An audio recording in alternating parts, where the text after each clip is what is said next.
Alors, on continue avec nos amis de la Balance. Nos amis de la Balance, en ce mois de juillet, vous aurez envie d'une échappée belle.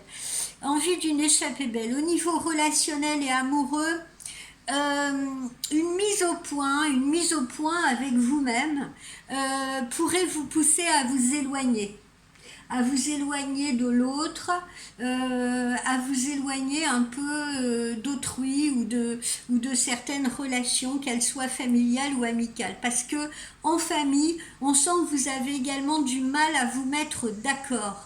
Vos désirs, vos souhaits sont contradictoires. Contradictoires peut-être même avec vous-même et avec l'autre. Donc usez de la diplomatie dont vous faites preuve habituellement, cette belle diplomatie qui est naturelle chez vous, pour essayer de garder l'harmonie autour de vous. En duo, donc, il pourrait y avoir une belle osmose jusqu'au 23, et c'est donc à partir du 23 que justement vous pourriez être amené à détériorer un peu cette osmose en faisant une introspection trop poussée peut-être à l'intérieur de vous-même. Au niveau des activités, au niveau de vos activités professionnelles, vous démarrez bien. Il y a des déblocages, d'accord? Il y a des déblocages et notamment des déblocages d'une situation financière et des déblocages au niveau professionnel. Une bonne nouvelle ou un nouveau challenge ou un nouveau défi vous stimule. Et puis aux alentours du 17, entre le 17 et le 23, vous traverserez un peu une phase de lassitude parce que vous aurez donné un gros coup de collier et là vous ressentirez un peu les effets de la fatigue, qu'elle soit intellectuelle ou physique. Donc ce sera le bon moment pour vous peut-être, donc entre le 17 et le 23, de partir un peu, prendre quelques jours de repos, essayer de vous détendre. Au niveau de la santé et de la forme, bonne volonté, cette bonne volonté vous pousse voilà, à faire les efforts nécessaires, vous êtes dynamique, mais attention, encore une fois, une petite baisse de régime est à prévoir après le 15 juillet. Si vous avez donc l'occasion de partir, ne prévoyez pas 1000 excursions, 1000 randonnées, etc. Essayez aussi un petit peu le hamac.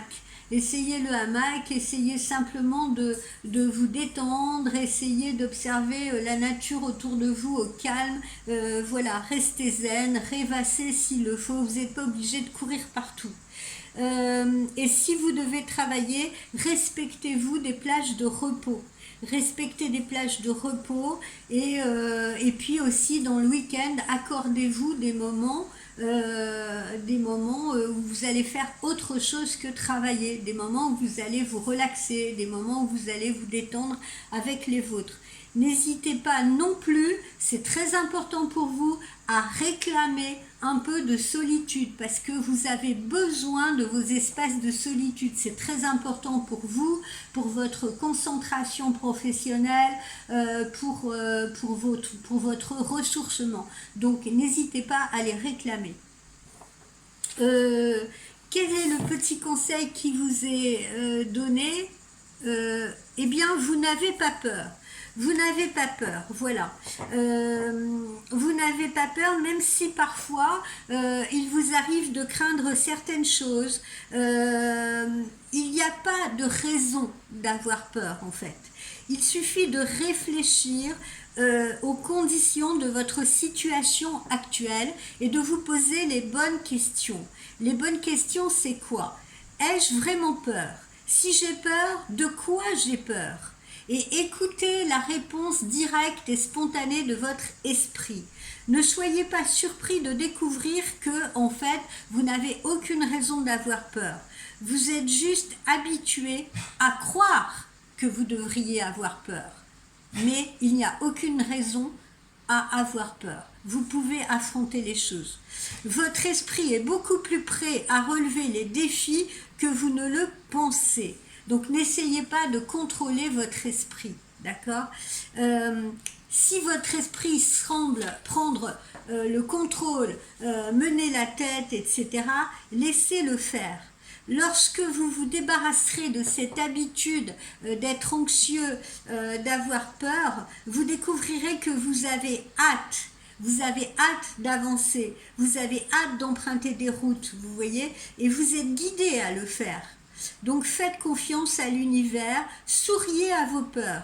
Ce ne sont pas vraiment des gros monstres qui attendent dans un coin, prêts à vous sauter dessus. Ne les voyez pas comme ça.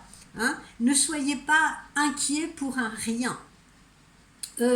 Ces peurs-là, peut-être que vous ressentez, c'est plutôt des espèces de fantômes, c'est plutôt des espèces d'ombres, si vous voulez, qui sont là aussi à flirter avec votre imagination. Elles sont nées, ces ombres-là, de la faiblesse de la lumière. De la faiblesse de la lumière, alors que votre ego essaye de se cacher de votre esprit. Débarrassez-vous de cette habitude d'avoir peur et plongez dans votre nouvelle aventure avec confiance. Arrêtez d'avoir des craintes, commencez à apprécier le fait qu'en fin de compte, eh bien, vous êtes solide et vous n'avez peur de rien. Donc, quoi qu'on en dise, ou quoi que vous pensiez, vous êtes beaucoup plus solide que vous n'en avez l'air. Ne laissez pas les autres vous laisser croire le contraire. Voilà. Et ne laissez pas non plus vous-même, votre ego, vous faire penser le contraire, parce que c'est faux. Voilà, amis de la balance.